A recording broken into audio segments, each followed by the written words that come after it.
tout le monde, j'espère que vous allez bien et bienvenue pour la première vidéo de 2026 et la première vidéo que je filme à nouveau à Montréal. Je pense que vous ne serez pas surpris de voir cette vidéo, ça fait maintenant plusieurs années que je fais un petit bilan et retour statistique sur mes lectures de l'année d'avant. J'adore ça, surtout la partie statistique parce que la partie bilan, souvent je me rends compte que j'ai oublié la moitié des objectifs que je m'étais fixés. Ouais, c'est pas grave, ça m'amuse tout autant de les fixer. Et donc, dans la vidéo d'aujourd'hui, on va reprendre le bingo de 2025 que j'avais fait, donc, en début d'année, l'an dernier. Et je vais un peu l'utiliser comme base pour vous faire une rétrospective sur 2025. Puis, on parlera un petit peu des stats de lecture.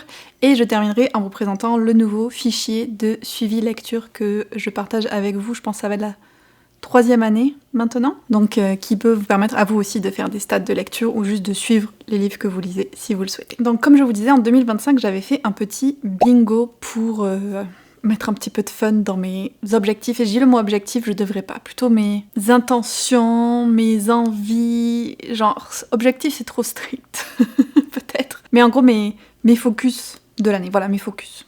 C'est un meilleur mot. Et donc si on regarde, le premier point, c'était de lire 150 livres. J'étais toujours dans mon idée de lire moins pour laisser de la place à plus d'autres loisirs, qui a plus ou moins été le cas.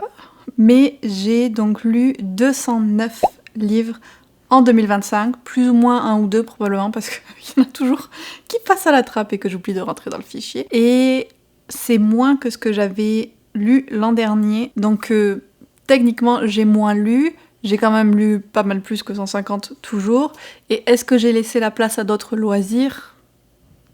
Oui, je pense que oui. Peut-être pas autant que je l'aurais aimé, mais en même temps ça m'a permis de voir aussi, de réaliser ou de me rappeler que lire c'est vraiment ce que je préfère faire. Notamment j'avais fait un vlog, j'arrête de lire pendant 2 semaines pour tester qu'est-ce que je faisais si je ne lisais pas. Et ça m'a vraiment rappeler qu'il y avait une raison pour laquelle je lisais autant, que c'est pas pour me forcer, que c'est pas pour atteindre un certain objectif mirobolant de livres lus, que c'est pas pour faire du contenu, non. Je lis parce que j'aime ça, ça m'apporte du bonheur. Il y a vraiment une raison pour laquelle j'y consacre autant de temps. Voilà.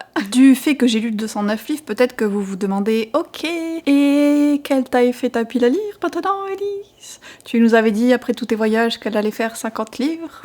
Où est-ce qu'on en est ? Spoiler alerte, on n'en est pas à 50. Alors, j'étais à 125 livres quand on a commencé 2025 et je suis descendue à 95. Le progrès n'est pas très important, mais il est là. Et je tiens quand même à signaler que jusqu'à ce que je revienne et que j'ouvre tous les livres que j'avais reçus ici, j'étais même descendue à 80. C'est l'unboxing qui a fait très mal. Mais j'ai quand même réussi à passer en dessous des 100 et avoir une pile à lire de 50 livres, ça reste un petit peu l'idéal que j'aimerais atteindre parce que je pense que ce serait un chiffre qui me laisserait à la fois assez de choix pour les challenges et la liberté de, si j'achète un nouveau livre, une nouvelle sortie, de le lire immédiatement, de me tenir plus à jour dans mes séries. C'est peut-être très utopique tout ça, mais dans l'idée, ça reste le chiffre que j'aimerais atteindre un jour. 2026, qui sait. Ensuite, dans le bingo, j'avais mis 3 cases qui peuvent être regroupées pas mal ensemble sous le projet Ça suffit, puisque c'était un projet auquel je vous invite à participer d'ailleurs en 2025, où le but c'était de se concentrer vraiment sur certaines séries qui traînaient depuis beaucoup trop longtemps dans notre pile à lire et qu'on voulait vraiment finir. Et moi je m'étais concentrée sur Brandon Sanderson, sur Terry Pratchett, sur les Veronica Speedwell, sur les Rick Riordan et sur Cavalier Vert. Et je considère que le projet a quand même globalement été une très belle réussite pour moi parce que les Rick Riordan, j'ai fini un et puis j'ai décidé d'abandonner les autres, mais techniquement du coup c'est fait. Cavalier Vert, je me suis mise à jour. Veronica Speedwell, je me suis mise à jour. Brandon Sanderson, j'ai pas lu autant que je voulais, mais j'en ai quand même lu 4 dans l'année de Brandon Sanderson, ce qui est à peine plus que ce qui sort. Honnêtement, il n'arrête pas de sortir des nouveaux livres. Et puis Terry Pratchett, toujours la grande difficulté, mais j'en ai lu 2. Donc c'est 2 de plus que l'an dernier. Globalement, ça veut dire que j'ai 3 séries du projet Ça suffit de fini, en gros, qui peuvent sortir du projet, et j'ai 12 livres de lus. Donc je suis quand même contente, et je compte réitérer le projet en 2026. Et d'ailleurs, je vais vous dire un petit peu quelle est la statistique globale parce que j'avais partagé un fichier pour que tout le monde puisse mettre les séries qu'il voulait lire pour le projet et puis qu'on puisse regarder nos progrès au fur et à mesure de l'année. Donc déjà, merci à toutes les personnes qui ont participé et rempli le tableau. J'espère que ça vous a aidé à avancer vos séries aussi. Et on en est rendu à 52,7% de lus. Donc sur tout le monde, on a quand même lu la moitié des livres qu'on avait prévus pour le projet, ça suffit. Et il y a des gens qui avaient mis des séries vraiment très longues, moi aussi avec Terry Pratchett. Donc franchement, je nous dis bravo, c'est quand même pas mal. Et j'ai hâte de voir comment on va continuer à avancer, quelles séries vous allez choisir en 2026. Moi, je suis déjà en train de réfléchir lesquelles vont remplacer celles que j'ai complétées. J'ai quelques petites idées, mais on va voir ça. Pour revenir au bingo, une autre des cases, c'était de lire 12 non-fiction et je suis quand même très contente parce que même si je n'ai pas atteint les 12, j'en ai lu 9 ou si on compte qu'il y en a une qui a eu une relecture, 10. Donc on est vraiment très proche et je suis vraiment contente d'avoir laissé plus de place à la non-fiction en 2026. J'ai fait vraiment plein d'excellentes lectures. Elles sont pas comptées là-dedans, mais il y a aussi plusieurs que j'ai abandonnées. Il y a au moins 4 non-fiction que j'ai abandonné en cours de route. Donc j'apprends aussi à voir qu'est-ce que c'est qui me plaît plus dans tout ça. Mais j'ai bien envie de continuer d'en balancer. La case d'après, c'est un petit peu plus compliqué. C'était ne pas faire attendre les nouvelles sorties. Et je dirais que j'ai à moitié réussi. J'ai fait toute une rétrospective dans un Vlogmas exclusif Patreon sur les sorties que j'attendais le plus en 2025. Et au final, je me suis rendu compte que j'en avais lu 16 et qu'il y en avait 18 qui m'intéressaient encore et que donc soit j'avais dans ma pile à lire, soit je prévoyais d'acheter ou d'emprunter. Donc presque la moitié peut mieux faire, mais ça pourrait être pire. Ce qui est un peu ce que je me dis souvent quand je regarde mes objectifs en fin d'année. Ça pourrait être pire. Deux qui sont quand même bien allés, c'est au niveau de l'annotation. J'ai pas mal réussi à le faire au fur et à mesure, sauf pour un livre que j'ai lu pendant mes voyages et que donc je n'avais pas en papier, que j'ai en papier ici, donc il faut que je refasse tout ça. Mais sinon, j'ai pas mal réussi à faire comme je voulais. Et au niveau de finir les vlogs que j'avais en cours, donc à l'époque où j'avais mis ces objectifs, je pense que j'avais... Qu'est-ce que j'avais ? J'avais un vlog où je lis des livres que je pense détester et... un autre que j'ai oublié, mais en tout cas je les ai finis, je les ai sortis. Et donc je n'ai plus de vidéos en arrière-plan en cours, ce qui est quand même assez agréable. Autre chose qui a vraiment bien été en 2025 pour moi, c'était expérimenter plus en vidéo. Je me suis vraiment amusée avec YouTube l'an dernier. J'ai pu tester plein de nouvelles choses, notamment les vidéos de discussion que j'ai faites. J'ai beaucoup aimé ça et je vais en refaire normalement en 2026. C'est des vidéos qui demandent quand même plus de travail et... Ils sont plus intenses à filmer, mais je les trouve aussi vraiment très intéressantes au niveau des échanges que ça apporte, et puis parce que j'ai envie de vous parler de certains sujets aussi. Donc là, j'en ai plusieurs, j'ai déjà les idées, où j'ai déjà pris quelques notes. Ça, j'ai adoré. Et l'autre chose que j'ai pas mal expérimenté avec aussi, c'est les vlogs voyage. Donc si vous débarquez sur la chaîne, j'ai fait 6 mois de voyage en Europe, de mi-juillet à fin décembre et j'en ai filmé pas mal. Notamment, j'ai fait un vlog découverte d'Édimbourg, j'ai fait le vlog road trip en Écosse, j'ai fait les vlogmas à Vienne, Prague, Florence et il y en a encore aussi que j'ai filmé que vous n'avez pas vu. Donc ça, c'était vraiment chouette aussi de tester une autre manière de filmer qu'un contenu centré sur les livres, tout en essayant de garder un peu ma vibe. Si vous voyez ce que je veux dire. Donc j'ai beaucoup aimé cette expérience-là aussi. Ça m'a même donné envie de me lancer dans une chaîne en anglais plus centrée sur les voyages. On verra si elle perdure dans le temps ou pas. Mais ça m'a vraiment beaucoup plu de faire ça aussi. Et ça m'a fait réaliser un peu les challenges qui venaient avec également. Et à quel point on est plus relax dans les vidéos livres. En parallèle un petit peu de YouTube, il y a eu aussi tout ce que j'ai fait sur mon Patreon, donc plein de challenges, de vidéos, d'échanges. On a pu faire une rencontre en personne en décembre quand j'étais de passage à Paris et ça c'était vraiment génial. Donc ça aussi je suis très contente de voir que cette petite communauté d'Ecapaz se construit au fur et à mesure du temps et de savoir que les personnes qui participent s'y sentent bien et que c'est un espace positif et d'échange autour des livres et de plein d'autres choses. Ça me fait vraiment chaud au cœur, donc je suis contente aussi de pouvoir consacrer du temps à ça et que ça a été un de mes focus en 2025 et ça le sera encore en 2026. Dans un domaine complètement, mais alors complètement différent. Je m'étais mis comme objectif de voir un match de hockey en 2025 parce que ça fait quand même 10 ans que je suis au Canada, il serait temps. Et je l'ai fait. Merci Daphné de m'avoir aidé à accomplir ce rêve.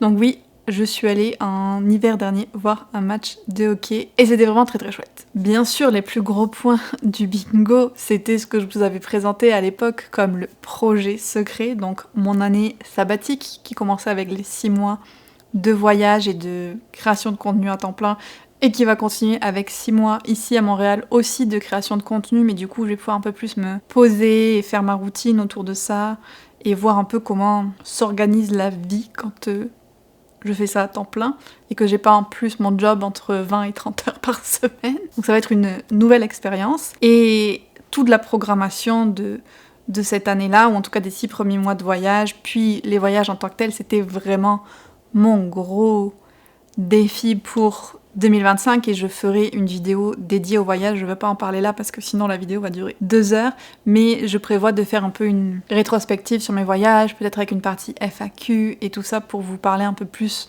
en profondeur de cette expérience. Et j'avais mis en particulier celui dont je pouvais vous parler à l'époque, qui était le voyage en Grèce que je prévoyais avec ma mère et qui a été vraiment extraordinaire. Quand je parlais de vlogs qui ne sont pas encore sortis, je vous garde celui-là pour probablement mai-juin, quand vous aurez envie de voir des plages, quand la Crète me manquera énormément. Et d'ailleurs, je me rends compte, puisque j'avais mis Grèce, je pense qu'à cette époque-là, on n'était même pas encore sûr qu'on allait aller en Crète spécifiquement. Mais vraiment, ça a été un voyage incroyable et j'ai eu un coup de foudre pour la Crète et je veux juste y retourner depuis que je suis revenue. J'ai trop envie. Mais vous allez comprendre quand vous allez voir. C'était incroyable. Donc, ces projets-là se sont très bien passés. Oui, il y a eu des défis et des imprévus. Il y a eu des moments très difficile aussi, notamment, et c'est un point qu'on va toucher un petit peu plus tard, au niveau de ma santé et en particulier de mon dos. Mais vraiment, c'était incroyable et j'ai hâte de vous en parler plus dans une vidéo dédiée à ça. Alors là, vous avez probablement vu que j'ai sauté pas mal de cases dans le bingo. C'est les cases que j'ai mis dans une catégorie. Ça va revenir en 2026 parce que c'était pas trop ça. On peut y retrouver cuisiner plus, mon autre rêve éternel avec lire les Terry Pratchett. Il faut rêver dans la vie. Réarranger l'espace bureau, et ça je sais que c'est quelque chose qu'on va rediscuter avec Johan, on en a parlé récemment, donc je pense que pour 2026, ça devrait se faire.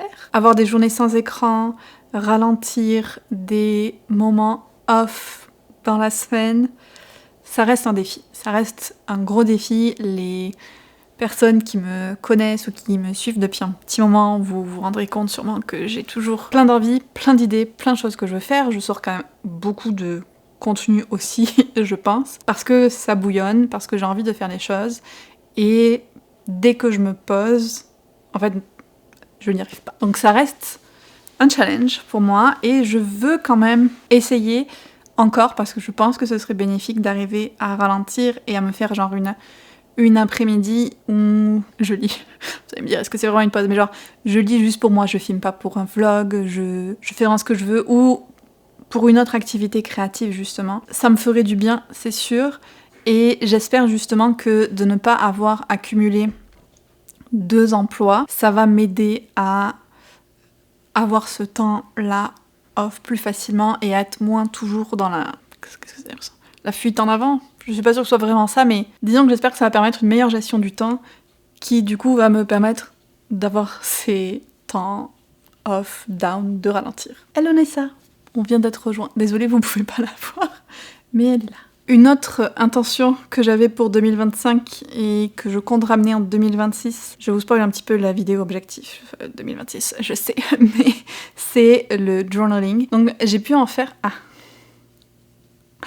J'ai pu en faire pendant mes voyages un petit peu quand je restais au même endroit à un moment. J'avais un carnet que Johan m'a offert et que j'aime vraiment beaucoup et que je vais continuer maintenant que je suis à nouveau posée un petit peu ici et que t'avais vraiment des choses à remplir tous les jours et qu'il y avait un peu une structure, ce qui m'aide quand même. Et celui-là, j'aimais vraiment bien le faire, donc j'ai pu le faire un peu. J'ai aussi tenu semi des carnets de voyage, mais pareil, je commence et puis je m'arrête en cours de route. Donc c'est pas tout à fait réussi.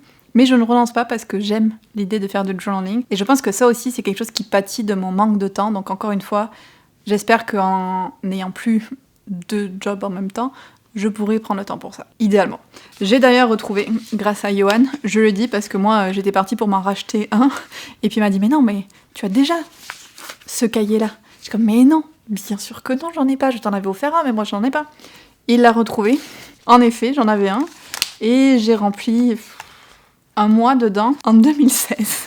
Allez, je vous en lis un, juste pour rire. C'est en anglais, mais je vais essayer de vous traduire. Donc le 2 octobre, What do you crave? Donc, qu'est-ce qui te fait vraiment envie? Le chocolat et dormir. Et ben vous savez quoi? 10 ans plus tard, 10 ans, j'ai toujours les mêmes envies. Est-ce que je vais beaucoup changer au fil des ans? Mais j'aime l'idée d'avoir quelque chose qui va te permettre de revoir ton évolution au fil des 5 ans, même si je vous avoue que justement, en le feuilletant, je me rends compte que il y a des choses qui ne changent pas. En plus de ça, j'ai d'autres choses que j'aimerais mettre en place en termes de journaling pour 2026, mais c'est pas encore très clair, donc j'espère que ce sera clair d'ici à la vidéo objectif. On verra bien. Et en restant dans la thématique journaling, il y a mon carnet où je mets mes lectures favorites aussi. J'ai fait un gros rattrapage dessus en 2025 ou 2024, je ne sais même plus. Mais du coup, il faut que je refasse toutes les lectures de 2025 que je n'ai pas mises dedans. Donc, un autre work in progress. Mais j'aime beaucoup ce carnet parce que vraiment, j'y mets juste des collages de mes livres préférés à chaque année. Et ça fait trop du bien de voir tous ces livres que t'as adorés au même endroit. Et je l'adore. Donc j'ai hâte de m'y remettre. Un des facteurs qui fait que je ne l'ai pas complété, c'est que je ne l'avais pas pris avec moi. Parce qu'à un moment, il fallait faire des choix niveau poids. Donc là, je vais m'y remettre tranquillement aussi. Et puis, il y avait le point Pilates. J'en ai un petit peu plus fait en 2025 qu'en 2024. Mais j'aimerais en faire encore plus en 2026. Et je pense que c'est une bonne transition pour le point d'après. On quitte le bingo et on va plus dans le niveau personnel, santé. Une des grosses chose négative de mon année 2025, ça reste ma santé physique. Je vous en ai fait une vidéo au printemps, je pense, où je vous parlais de ce que j'avais, qui sont plus des maladies chroniques et toujours en cours de diagnostic plus ou moins. Mais le pire pour moi cette année, ça a été toujours mes problèmes digestifs et tout, mais surtout mon dos. Vous l'aurez vu dans le vlog en Écosse si vous l'avez regardé, mais j'ai fini notre road trip avec le dos complètement bloqué et plus que ça, j'avais des douleurs atroces comme j'ai jamais eu de ma vie. C'était vraiment horrible. Il m'a fallu plusieurs semaines pour m'en remettre. D'ailleurs, j'avais peur pour le voyage en Crète qui venait pas longtemps après. Puis ensuite, j'ai eu mon niveau normal de douleur que j'appelle, c'est-à-dire que j'ai mal au dos quasiment tous les jours. Et puis j'ai des petites crises de temps en temps et là... Voilà, je vous le cache pas, j'ai mon pack de glace dans le dos parce que aujourd'hui, en fait depuis 3 ou 4 jours, j'ai recommencé à avoir très mal et j'espère ne pas prendre le même chemin que j'ai pris en Écosse. Je vais tout faire pour, mais c'est très handicapant, déjà physiquement, fatigant et difficile mentalement quand t'as vraiment très mal comme ça et que tu vois pas de bout à la douleur et que tu vois pas de solution médicale, que tu enchaînes les rendez-vous et quand on te dit c'est ça, donc il faut faire ça, mais que ça marche pas. Par exemple, je vous avais expliqué que j'avais mis le stérilet hormonal en espérant que ça aide avec mon endométriose et avec ces douleurs-là, et puis...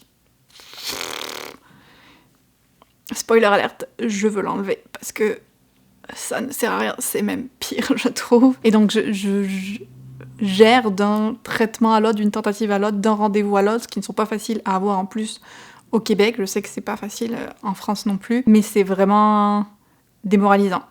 Les journées où j'ai pas trop mal et où j'arrive à l'oublier, ça va, mais les journées où j'ai mal, c'est vraiment la déprime. Et c'est ça. Puis du coup, mon anxiété enchaîne là-dessus. Bien évidemment, elle n'attend que ça. Et donc ouais, il y a des périodes assez difficiles, et là, en ce moment...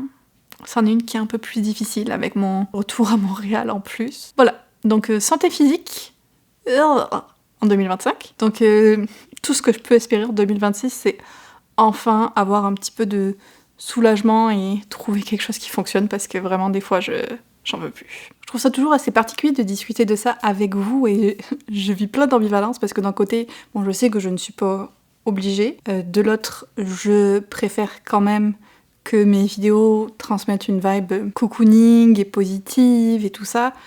Et en même temps, je trouve que c'est important d'avoir une certaine transparence pour pas que, quand on montre que le positif des choses, ça peut donner l'impression que... Imaginons, je vais le dire avec moi parce que sinon j'arrive pas à expliquer ce que je veux dire. Mais si je regarde des vidéos d'une personne où je vois que les beaux plans qu'elle fait de chez elle et tout, que c'est toujours trop beau, qu'elle est hyper créative, et après tu peux comparer à ta propre vie et te dire bon, moi c'est de la merde. Et en fait tu vois pas tout ce qui ne va pas dans la vie de la personne parce qu'elle décide de pas te le montrer. Et donc, sans vouloir nécessairement alourdir toutes mes vidéos avec ça, je trouve que c'est important de le mentionner de temps en temps, et puis surtout quand on fait un bilan de fin d'année, parce que ça reste que c'est des choses qui m'impactent beaucoup, et qui aussi montrent un petit peu la réalité derrière l'écran. Par exemple, si je vous dis pas que j'ai vraiment mal au dos aujourd'hui, il y a aucune manière que vous le sachiez. Donc voilà, je me suis rendu compte que je n'étais pas allée au bout de ma pensée dans toute cette affaire. Ce que je voulais dire, c'est que du coup, on peut avoir tendance à idéaliser les vies qu'on voit... sur les réseaux sociaux, sur YouTube, et donc avoir l'impression que notre vie, elle est moins bien à côté, et donc c'est pour ça que je trouve que c'est important de montrer aussi que tout n'est pas merveilleux et magnifique. Je pense que ça fait le tour là. C'était le point un peu négatif de la vidéo, comme je le disais. Maintenant, on va retourner au livre. Les statistiques. Je suis très rouge aujourd'hui. Je n'ai pas regardé d'avance la majorité d'entre elles, pour être surprise avec vous. Donc, en termes de nombre de livres lus, je vous l'ai dit, c'était 209, et ça correspond à 73 577 pages et 459,2 heures de livres audio. Je pense que c'est pas mal d'heures en plus que l'an dernier, parce que j'ai beaucoup écouté de livres audio pendant mes voyages, pendant que je marchais, et j'ai beaucoup marché. Ce qui est intéressant aussi, c'est qu'il y a eu 22 abandons cette année.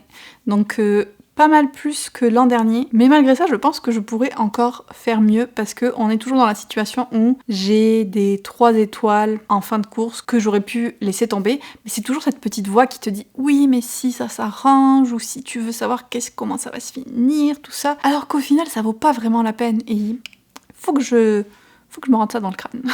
Il faut que je sois plus stricte. Si on regarde le nombre de livres que j'ai lus par mois, c'est au mois d'avril que j'en ai lu le plus. Et tout comme l'an dernier, ce n'est pas une surprise parce que c'est le mois où j'ai fait le challenge Serial Series Starter, donc où on se challenge à continuer un maximum de nos séries en cours. Et en principe, j'essaye d'y glisser un maximum de graphiques, de mangas et tout ça parce que ça permet de se mettre à jour plus rapidement. Sinon, ma moyenne par mois, elle est autour de 18 livres environ, je pense, à vue d'œil. J'ai pas vraiment fait le calcul, mais à peu près.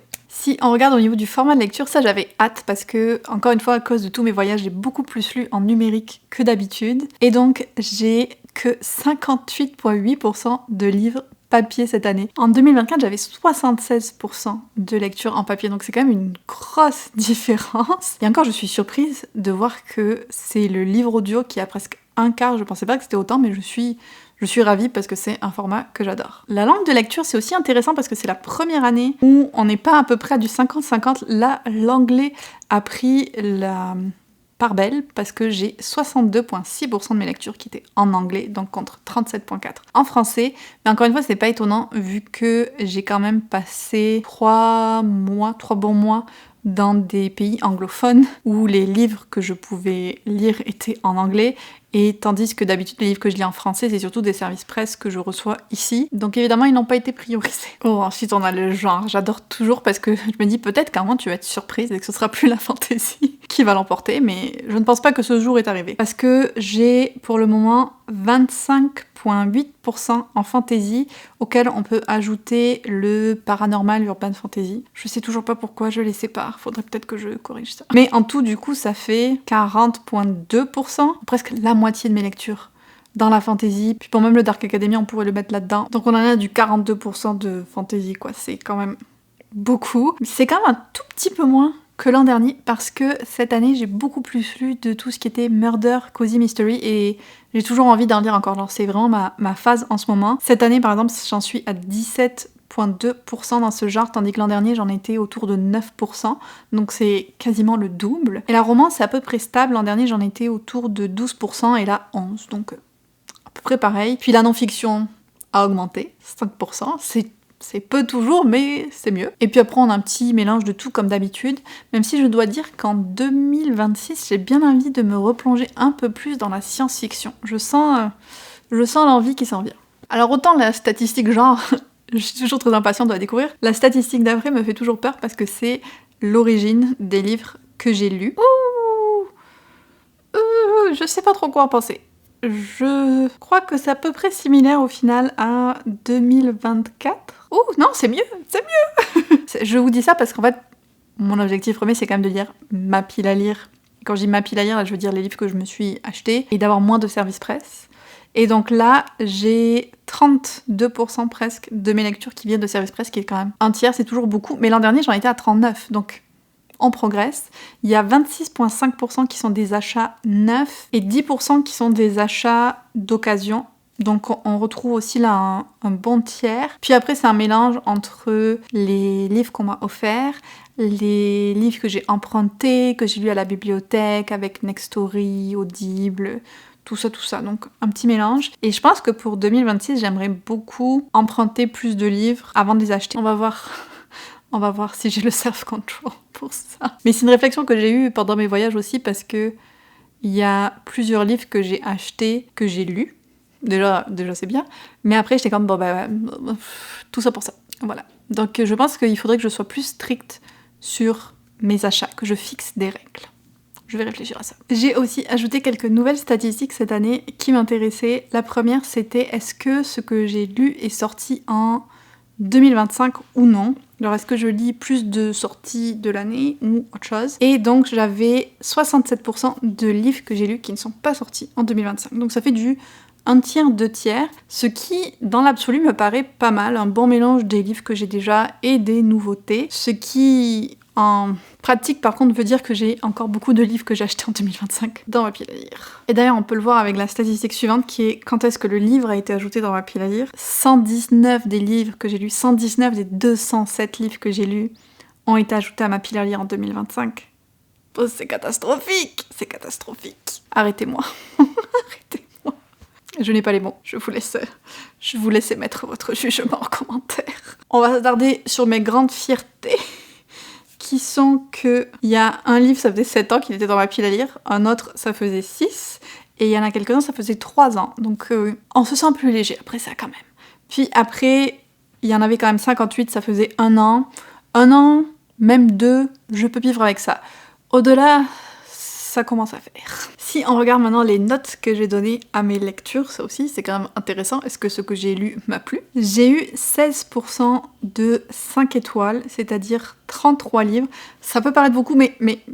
Déjà dans tous ces 5 étoiles, il y a toutes mes relectures de Pierre Bottero quasiment, que j'ai mis en 5 étoiles.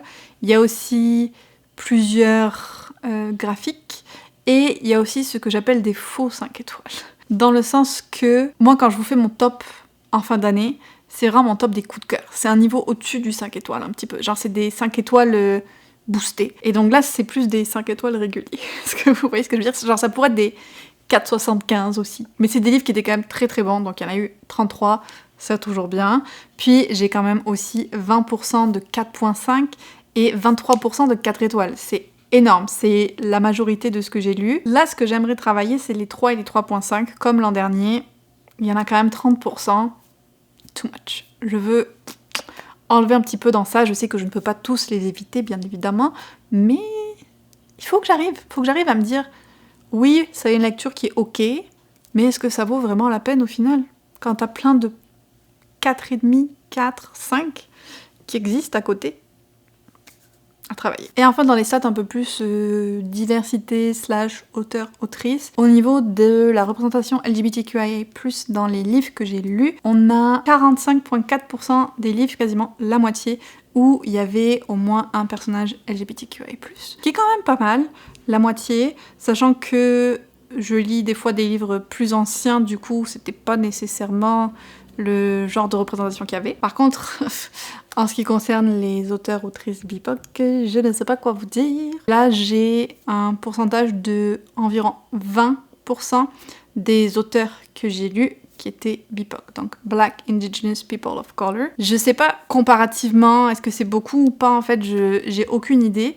Mais personnellement, je voudrais que ce soit plus. Et puis très brièvement, pour terminer avec les statistiques, j'ai lu 74% de livres écrits par des femmes, ce qui je pense est un peu moins que l'an dernier. Là il y a quand même 23,6% écrits par des hommes, et c'est c'est Brandon Sanderson. Non, c'est pas que lui, mais j'ai lu un peu plus de fantasy écrit par des hommes, je pense, cette année que les années précédentes. Puis après, j'ai 0,5% qui était écrit par des autoristes non binaires, et puis 1,9% par des auteurs multiples. Et la toute dernière stat qui m'intéresse, c'est de voir est-ce que j'ai découvert beaucoup de nouveaux auteurs, autrices en 2025. Et un peu comme l'an dernier, on est sur du 1 tiers, 2 tiers, donc 1 tiers qui sont des nouveautés et 2 tiers qui sont des auteurs autrices que je connais déjà. Et je suis aussi satisfaite avec ça, de savoir qu'il y a des auteurs autrices que je relis et que j'apprécie et que je sais que je peux me tourner vers eux et en même temps laisser la place à la découverte. Je vous disais que c'était la dernière stat, mais je voulais dire la dernière stat générale, parce que maintenant on va plonger dans les séries. C'est ce que je préfère suivre honnêtement, les séries, et peut-être ça me fait du mal, parce que je me rends compte que j'en lis beaucoup trop, mais j'aime ça quand même. Donc cette année, j'ai commencé 18 nouvelles séries, ce qui est quand même moins que l'an dernier, mais c'est toujours beaucoup. J'ai lu 49 suites, j'ai fini 17 séries, ce qui est quand même pas mal, parce que du coup il y a que un de décalage avec le nombre de séries commencées, et j'en ai abandonné 3. Puis j'ai aussi testé 21 séries que je ne vais donc pas continuer. Ce qui m'amène à un total de 86 séries en cours actuellement, dont 53 où je suis à jour. Donc il m'en resterait 33 à rattraper. On va travailler là-dessus en 2026. Et la dernière chose que je voulais faire avec vous, c'est un peu une réflexion que j'ai eue en regardant mon reading journal avant de passer au tutoriel sur le tableau stats que je vous partage, c'est que je fais toujours une page, enfin plusieurs même, sur mes restants des autres années, les livres des autres années qui étaient dans mes listes des sorties les plus attendues ou que j'étais vraiment impatiente de découvrir et que je n'ai pas encore lu. Et notamment pour 2024, je les ai tous lus sauf un, donc ça je suis contente, c'est Thorn Edge qui me reste, qui est dans ma pile à lire du Cold Winter Challenge. Ça c'est toutes les séries que j'ai terminées et qui traînaient dans ma palle. Très satisfaisant. Et ça, c'est l'hécatombe. C'est la chute totale, puisque c'était les restants de 2021 à 2023. J'en ai lu 2, et il y en a 7 que j'ai décidé soit d'abandonner, soit qui ne m'intéressaient plus. C'est quand même énorme. Et je pense que ça vaut le coup d'y réfléchir et de me dire qu'est-ce qui fait que ces livres-là ne t'intéressaient plus et que tu les as achetés en premier lieu pour essayer de ne pas répéter la même erreur. Il y en a encore 4 que j'ai et qui m'intéressent toujours. On va espérer que ça finisse bien pour eux. Donc voilà, pour toute la partie bilan 2025 et statistiques. J'espère que ça vous aura intéressé. Je sais que la partie stats est toujours un peu longue, mais je trouve ça hyper intéressant à faire de fait des stats sur nos lectures.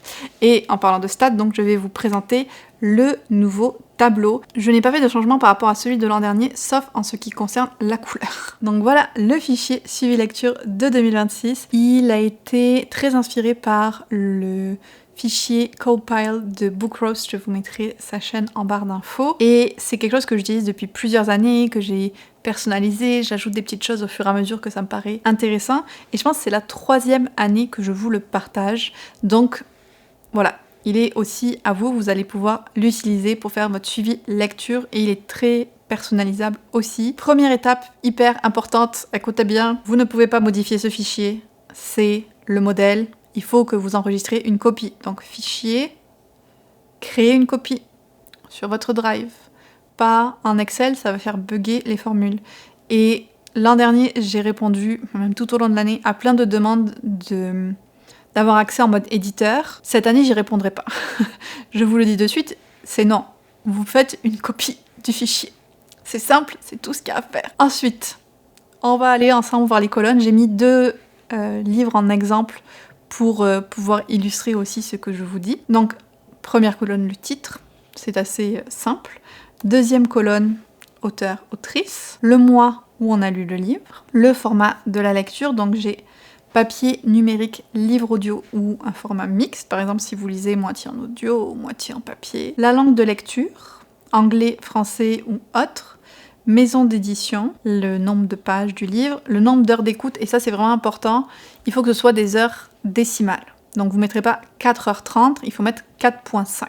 Si vous n'êtes pas sûr de comment traduire l'heure en heures décimales, Google, il peut vous aider, il y a des sites où ça fait ça, donc c'est assez facile. Sorti en 2026, oui ou non. Quelle année il a été ajouté à votre pile à lire. Le type de livre que c'est, donc roman, novella, manga, non-fiction, tout ça. Vous avez pas mal de choix là-dedans. Le genre principal aussi est pas mal détaillé, mais vous pouvez quand même mettre un sous-genre si vous le souhaitez. La tranche d'âge, donc de enfant à adulte avec toutes les étapes intermédiaires. Et ensuite on arrive au système de notation. Donc là c'est important aussi, je fonctionne avec 5 critères, donc les personnages, l'univers, l'écriture, l'intrigue et le plaisir ressenti à la lecture. Si vous lisez de la non-fiction, il y a une petite flèche qui se déroule et qui vous dit à quoi ça correspond. Par exemple, recherche, source scientifique, sujet traité, bon l'écriture ça reste toujours, intérêt pour le thème, ce genre de choses-là. Ensuite, là il y a des colonnes cachées où toutes les formules magiques se passent. Donc je vous déconseille de toucher si vous voulez pas que ça bug. Et puis ensuite ça vous calcule automatiquement avec des petites formules la note en étoile complète et puis en demi-étoile. Si jamais vous abandonnez le livre, il y a une case pour ça avec aussi différentes options de raison d'abandon. L'origine du livre, donc la stat qui me fait peur. Si c'était pour un club de lecture, vous pouvez aussi mettre le nom du club de lecture. Si vous avez lu pour un challenge, est-ce que c'était une relecture ou la première fois? La partie stats de série, donc est-ce que c'était un série ou un one-shot? Est-ce que vous avez lu le premier tome puis vous décidez de ne pas continuer, dans ce cas c'est un test de série? Est-ce que vous commencez une nouvelle série? Vous en continuez une? Vous la terminez? Ou vous l'abandonnez? S'il y a une représentation LGBTQI+, donc là vous pouvez aussi choisir, est-ce que c'est le personnage principal, est-ce que c'est juste présent? Vous pouvez ajouter de la précision.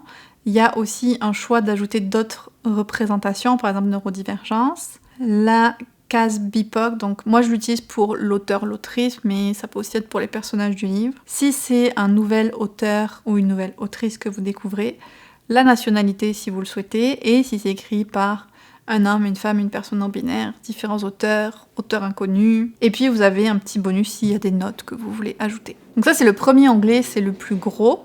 Et puis si on va au dernier qui est stade de lecture, tout ce que vous allez inscrire dans lecture va venir ici. Donc vous voyez les 2 livres que j'ai mis en essai pour vous montrer et que je vais enlever avant de mettre le modèle disponible bien sûr. C'est représenté dans tous les petits graphiques ici. Petite manipulation simple que je veux vous montrer. Il y a beaucoup de colonnes, toutes ne vous intéressent pas forcément.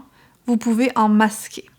Donc par exemple, moi, la maison d'édition, ça ne m'intéresse pas. Je vais sélectionner la colonne en cliquant sur la lettre en haut, en clic droit avec la souris. Et puis vous avez l'option masquer la colonne. Voilà. Tout simple. Et dernière petite manipulation que je veux aussi vous montrer qui peut être utile, par exemple, pour la colonne ajouter à la palle en...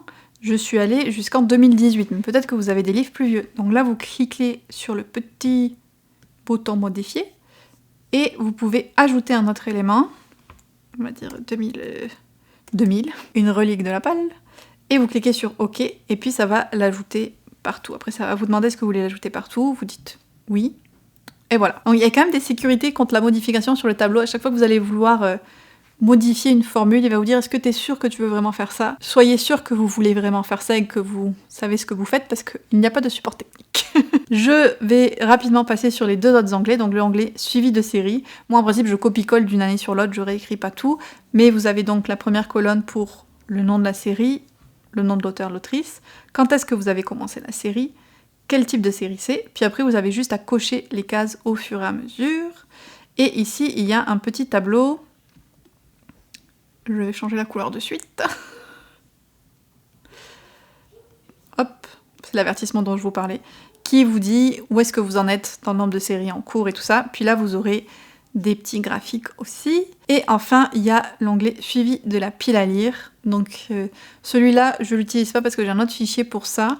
Mais si vous voulez tout regrouper, vous pouvez donc écrire tous les livres qui sont dans votre pile à lire, quel mois vous l'avez acquis, avec palle de départ si vous l'aviez depuis l'an dernier ou plus longtemps. Le mois où il a enlevé la palle, si vous l'avez lu, s'il est enlevé sans être lu et pourquoi. Et puis là, vous aurez un peu des chiffres de suivi de pile à lire aussi. Et ça fait le tour pour le fichier.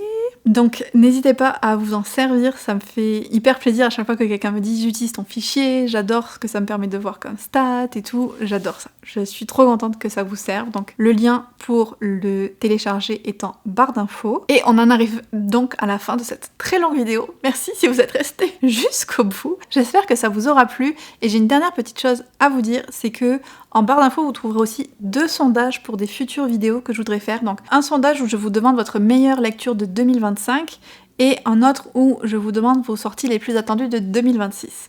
Donc si ça vous tente de répondre, j'utiliserai les réponses qui sont anonymes d'ailleurs, je demande juste les titres des livres pour de futures vidéos. Donc ça me serait très utile d'avoir ça. Sur ce, je vous laisse aller vous amuser, j'espère, avec le petit tableau de suivi lecture. Je termine la vidéo comme toujours en remerciant infiniment les Capas, mes Patreons qui soutiennent le travail que je fais sur cette chaîne et qui me permettent de consacrer autant de temps à la création de contenu, à tester des nouveaux concepts, essayer de vous proposer un maximum de choses. Si jamais ça vous tente de nous rejoindre, d'avoir accès à nos lectures communes, en janvier on lit A Harvest of Heart en français et The Everlasting en anglais. On a aussi notre Discord de discussion que j'adore et il y a des vidéos exclusives aussi selon les niveaux que vous choisissez. Donc si tout ça vous intéresse, le lien est également en barre d'infos. Et si vous êtes arrivé jusqu'au bout de cette très longue vidéo, on va y aller avec un emoji applaudissement.